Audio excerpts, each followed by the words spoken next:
Labą dieną, grįžtu po pertraukėlės, per tą pertraukėlę praradau kryžminius kelio raiščius, bet ne apie tai, kalbam apie profesionalų krepšinį. Jonas Lekšas, sporto komentatorius ir žurnalistas, ir šią savaitę profesionalų krepšinėje be galo daug krepšinio.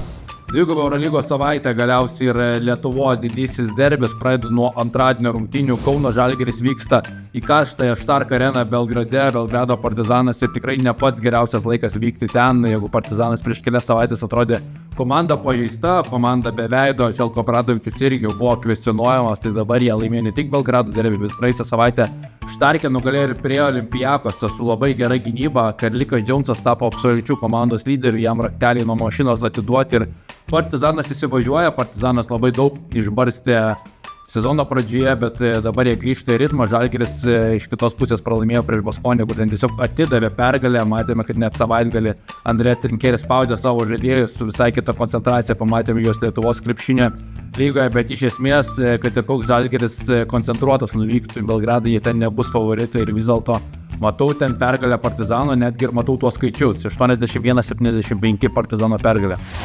Trečiadienį kitas mūsų didysis klubas Vilniaus Rytas, Lietuvos čempionai, kovoja dėl pirmosios vietos čempionų lygos grupėje. Į Vilnių atvyksta Džianos Emilijos Redžo komanda. Klausimas, ar žais Kenetas Faridas, naujausias jų pirkinys. Aišku, Faridas skamba įspūdinga pavardė, bet laikas nebe tas, praėjo 10 metų nuo geriausio Farido laikų, tai atrodo, kad daugiau mušta korta ir tiesiog marketinginis įėjimas, daug tikėtis čia nereikia, bet Džianos komanda demonstruoja labai gerą gynybą. Antras gynybos reitingas visoje lygoje, 2-3 vietą ten netalyjasi, puolimas stringa. Kečias Vinsonas ten yra pagrindinis žaidėjas, atsimename jį dar iš Andrė Trinkerį Miuncheno Bayerno laikų, Dukas gynėjas.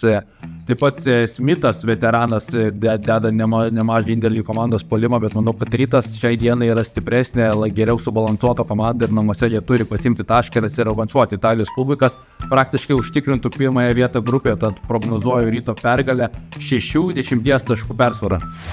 Ketvirtadienis ir ketvirtadienį Eurolyga grįžta į Nemuno salą, atvyksta Stambulo Anadolu Efes, kurie Eurolyga pralaimėjo pastarąsias 2 savaitės, pralaimėjo tiek Paryžiaus komandai, tiek ir Vilerbano Sveliui. Praėjusią savaitę tiesiog katastrofinė antrąją rungtynių pusę sužaidė Anadolu Efes, buvo keista stebėti Tomislavo Mijatovičių prie šoninės linijos, nieko nedaranti, nors Anadolu Efes jie visada pretenduoja pagal savo biudžetą į finalo ketvirtą, jų netenkina patekimas į atkrintamasis, bet žaidimas buksuoja. Šeinas Larkinas praėjusią savaitę jau pradėjo individualias treniruotės, tad didelis klausimas išlieka, ar jis šią savaitę jau grįžti rikiuoti. Jeigu grįžta, keičia stipriai Anadolu Efes veidą.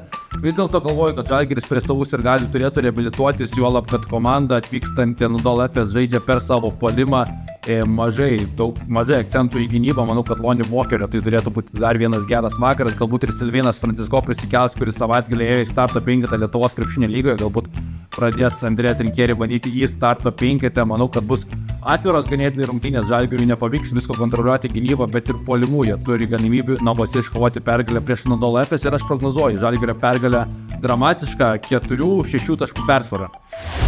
Penktadienis ir žiauriai intriguojantis mačas, apie kurį tikrai prieš sezoną nebūčiau pasakęs, kad penktadienį per dvigubą savaitę Pirėjuje žiūrėsiu rungtynes tarp Olympiakoso ir Paryžiaus klubo.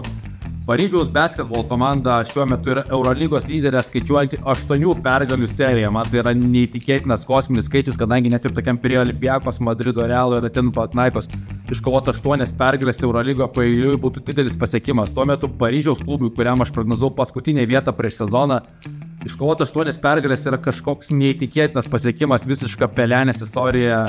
Galbūt net primena Lesterio laikus, kuomet laimėjo jie Anglijos čempionatą, taip kaip jie dabar laimė Eurolygoje. Paryžiaus klubas. Klausimas, kada tai pasibaigs, bet jeigu ta serija nepasibaigs, tai kos ir draugystės sporto rūmose, aš nieko nesuprantu apie krepšinį vis tiek. Olympiakos sulaukė Saša Bezenkovo grįžusio rikiuotę, lapkritis jiems buvo geras, vienintelis pralaimėjimas buvo patirtas Štarke praėjusią savaitę. Tai yra sisteminė komanda, kuri turi sustabdyti tą Paryžiaus kosminį puolimą, kuris sukasi visas aplink TJ Shortsą.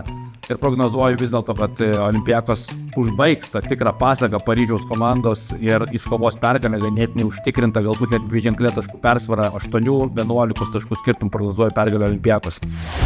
Nu ką, ir daug krepšinių šią savaitę, bet nebejoju, kad turbūt daugeliui visų laukiamiausias, nesvarbu, Europa yra Europa, bet vietinis derbis yra svarbiausias. Žalgiris prieš Rytą, ypatingai prisimenant, kaip viskas baigėsi pastarąjį kartą, prisimenant praėjusį finalą, Didelė istorija yra tarp Andrėjo Trinkėrio ir Giedriaus Žibėno, Kauno Žalgiris prieš Vilniaus Rytą.